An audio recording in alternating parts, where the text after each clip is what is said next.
Alrighty, so the brews just got done. Great can, by the way. So I'm gonna redo your video. I think the one already showed up on YouTube because it just got a notification that it published. But I'm just look at this one because I'm gonna make some changes to what I said in the other one. Okay, so like I said last night, I was gonna do it. I had the knife, I had everything, I had the note written out, all that good stuff.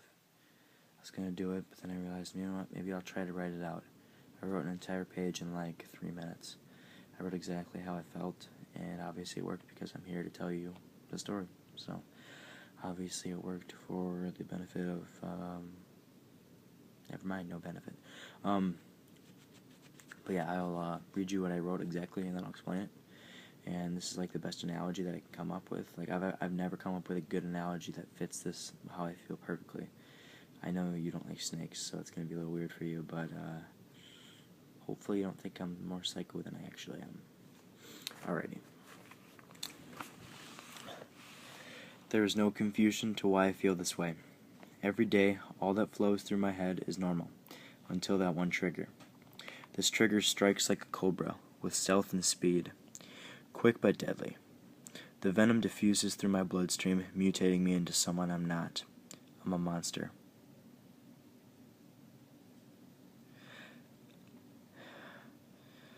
Sorry, I gotta sneeze. Oh, never mind. Okay. I snap at people, develop a short fuse, and most of all, push away the people that I love. The Cobra is my history, people. All girls have done to me has been negative. Back then, no matter what they did, was positive to me. Now anything in my past or anything that happened back then is the Cobra. It's like I am stuck in a jungle in the Amazon, avoiding this magnificent but evil creature. Seems so interesting but cool. Seems so interesting and cool, but it bites you when you least expect it. I finally get away from it. As I'm cutting through the vine and weed with my machete, I occasionally hear the hiss off in the distance. I ignore it and push on. Little do I know, he slithers, hiding in my shadows, waiting to strike. I cut through the last tree into the open atmosphere. I can see a boat in the distance. It gets closer and closer and closer. Just before it reaches the shore, everything flashes white. I open my eyes and there he is. Beady black eyes staring right into my face, into my soul. My blood dripping from his fangs, and a deranged, evil grin on his face. I'm defenseless. I'm feeble and weak, with no hope left. My vision blurs, my mind transforms.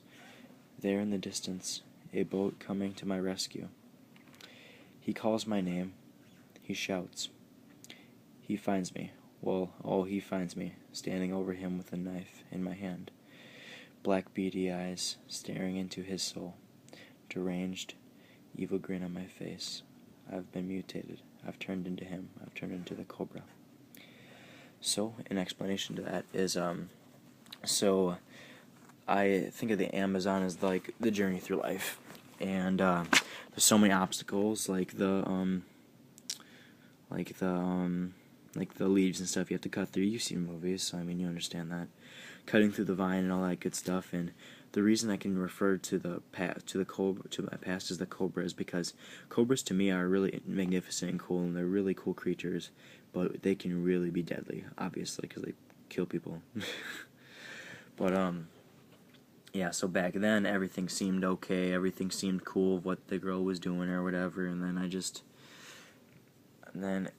everything that happened back then that I thought was good comes back to haunt me now. And every time the past comes back to haunt me, when the snake bites, the venom goes into me, and it changes who I am. It mutates me. Like, that's why I snap and push people away, and I get super jealous and stuff. The thing is that those little triggers can really do a lot, and that's why I am the way I am. And so the boat scene where the light flashes or whatever. The boat is like a sign of hope, like, oh my god, I'm about to get rescued, I'm about to make it through finally. But then I realized that I was only hallucinating, and the snake had already bit me. And he's staring right into my soul. And all that venom just starts getting and traveling through my bloodstream and turns me into someone I'm not. And so that's the analogy there.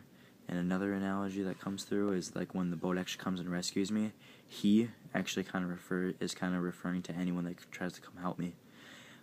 So after all that past and stuff, it just changes me into someone that I'm not, and I push people away. In this case, this rescuer coming, all he is there is to help me, but I just push him away and I kill him. So, or no, like it's inferred that I kill him, but it's just I made that I quoted those exact lines that I put in before, just so I can make that's gonna be a bridge in the song. So it's just turning me into something that I'm not, someone that I'm not. So that's the explanation of my story and what I wrote last night. So I'm turning it into a song. I'm currently working on it and all that good stuff. But I just wanted to show it to you and make you a video because I didn't last time. And here's my cast, by the way. Good, sexy old cast. Cannot move my wrist or my thumb. And as you see, there are no signatures on it. I'm not important. No one wants to sign it. But anyways, I'm gonna post this one on YouTube. I'm gonna try to send you the link right away. It might take a little bit, but I just want to tell you that I'm sorry for everything that's happened today, and I hope we can work things out. So I love you, and I'll talk to you later.